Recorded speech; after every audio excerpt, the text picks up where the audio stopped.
Let's begin with our big focus tonight. We're looking at fake news, and this is very much a goal of ours on this program, indeed on other programs as well, to highlight to you how this represents a clear threat to all of us who want social media to be free, to be independent.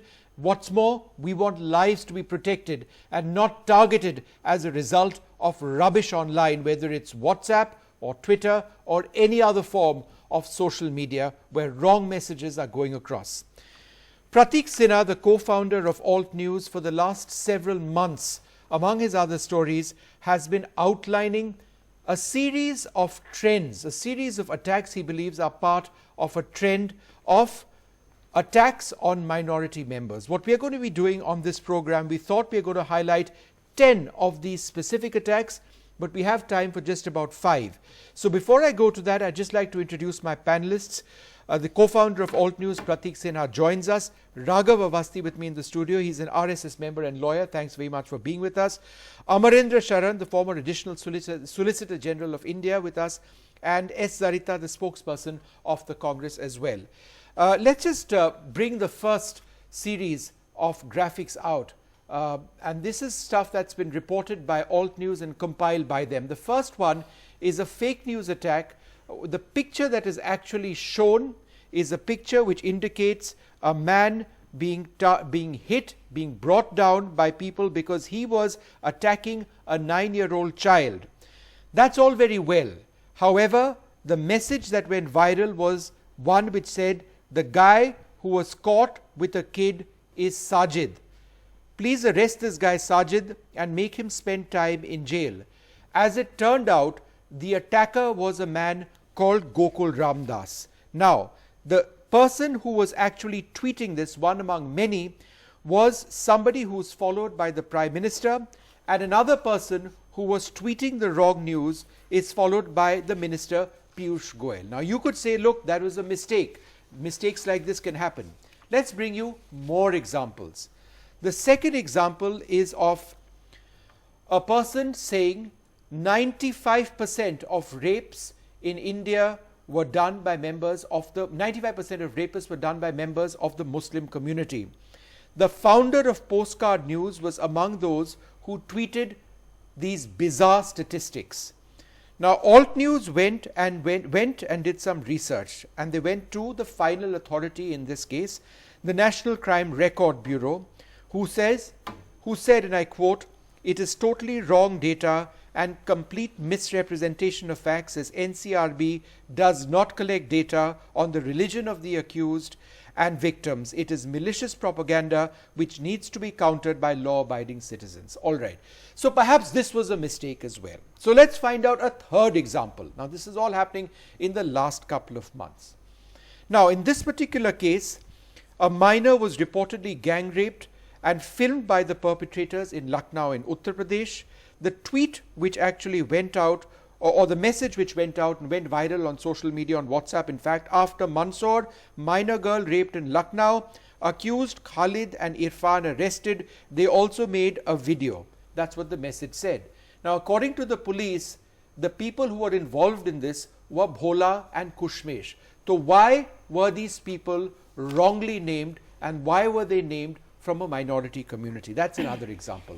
And let's bring you the last couple of examples before we start our debate. This is an image that you see on the top right hand side of the screen of the Mansoor rape which has taken place. This was one of the most frightening rapes which have taken place in the last little while. The image on that actually is a photoshopped image of so-called Muslim supporters, people who apparently came out in Mansoor to support or to back the rapists, when in fact the rally was in support of the victim. Yet another example. And let's bring up the final example which we actually have. An image again which went viral on WhatsApp, it was tweeted as well, shows a Muslim woman punished for not wearing a burqa. That's what the claim was. That, in fact, according to the research done by Alt News, was that this was not a Muslim woman punished for apparently not wearing a burqa. It was tweeted across the country. It was sourced from Pakistan and reported of all places in Portugal as well. So as we've seen in the past, random images picked up being put to try and portray a particular reality, which is fake news. Pratik, we've only showed 5 examples. In fact, you've got more than 15 in this particular article of yours.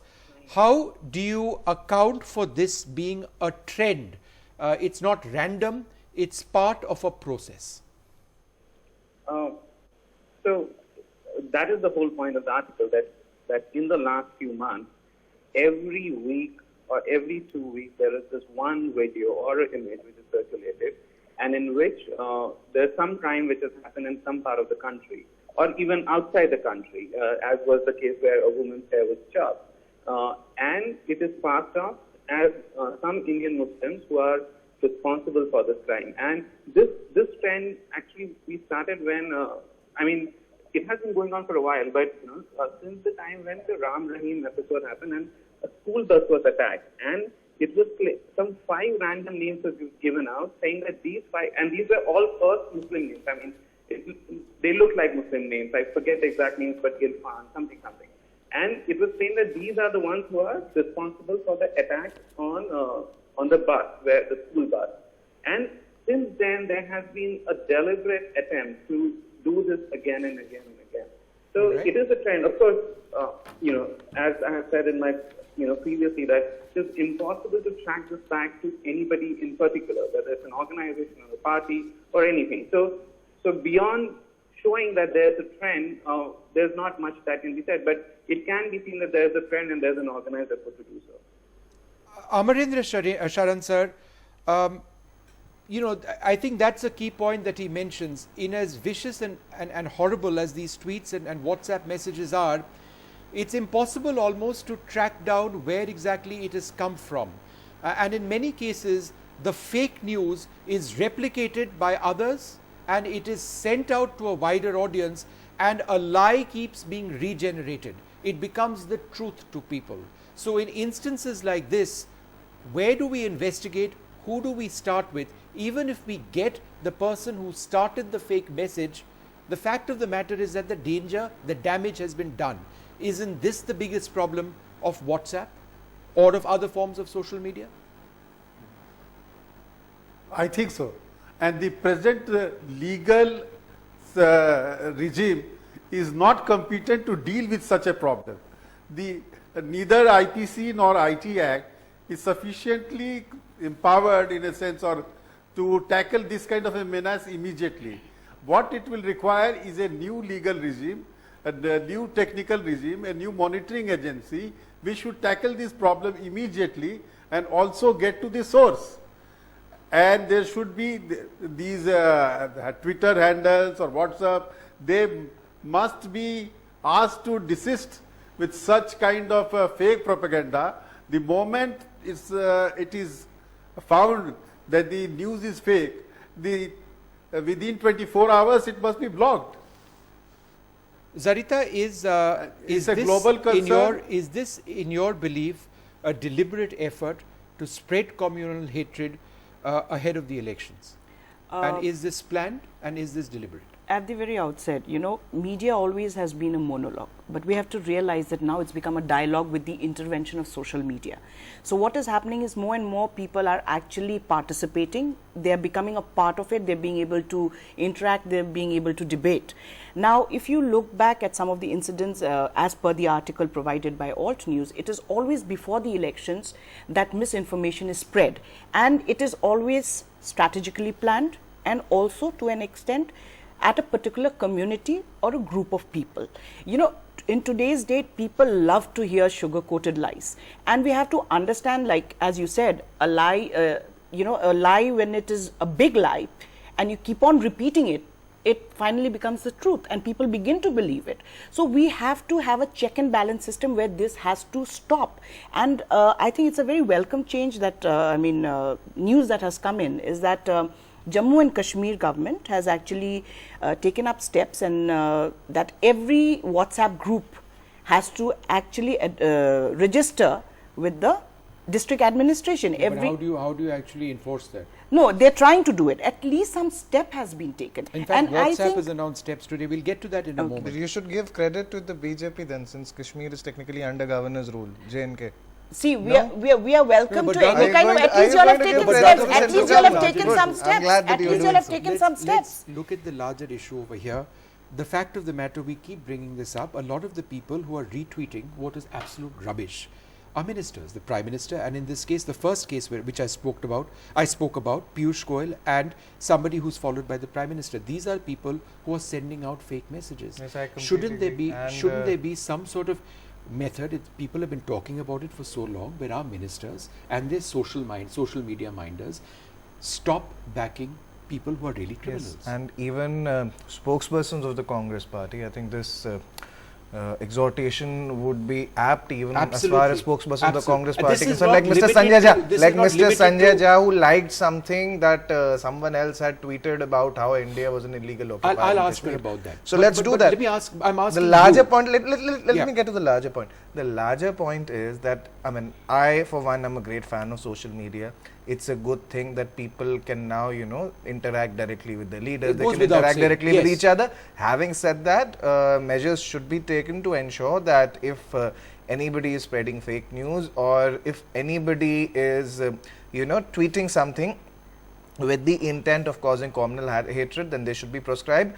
Nonetheless, if somebody is retweeting it, if all that somebody has done is to retweet, and without knowing as to whether it's true or not, then I guess in the absence of mens rea, no action can be taken. Has enough been done by the government, by ministers, to actually stop the spread of fake messages, other than just a few random messages from ministers saying, look, fake news isn't right, we must be careful, and things like that? Why do ministers continue to back? Like Mr. Sharan said just now, it's not just a technology issue. No, it's a technology issue. It's people misusing technology to spread a message. So I will give you an example. So if there is somebody if there is A who's spreading fake news on Twitter, right, and I get taken in by something that he has tweeted, I retweet it. Yes. So what is it that we can do? I mean, you can obviously proscribe the person who's the original tweeter, right? And you have to have a legal regime for it. The legal regime will be put in place. The system doesn't exist right now, and there are many who believe that it may never be able to keep up with the pace at which messages keep being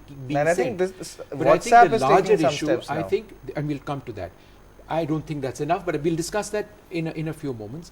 The larger issue over here is this backed by any political party? A lot of people say this is the BJP's IT cell, if not the IT cell directly. Then people who believe that they are they're sort of becoming favorites of the IT cell, and they keep sending messages which they believe pushes a particular cause. Is that what you think? The Congress IT cell also spreads pernicious messages. No, I just want to come in on one thing that Mr. Awasthi has just said. Mr. Awasthi just said that he's totally against anyone spreading hate news or fake news.